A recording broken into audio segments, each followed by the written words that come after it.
Hey everybody, it's Brooke with WTI. I have been looking for a new body scrub for a long time, and I finally found one that I absolutely love. This Dove Exfoliating Body Polish is so nice on the skin. It feels like moisturizer at the same time as a scrub. I love the consistency of it. It feels very nice and soft, but it has a moderate grit to it. So it's not going to be too harsh on your skin. It doesn't hurt to use it, but it's actually getting that exfoliating done that you want. I got the pomegranate seeds and shea butter scent, and it smells so good. It really helps to relax in the shower after a long day.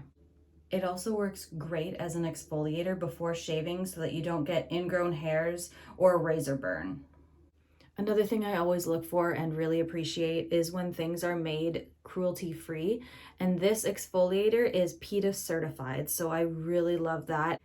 If you're looking for a new exfoliator, I highly recommend this one. I love the smell, it's so fresh, and it also leaves your skin feeling silky smooth.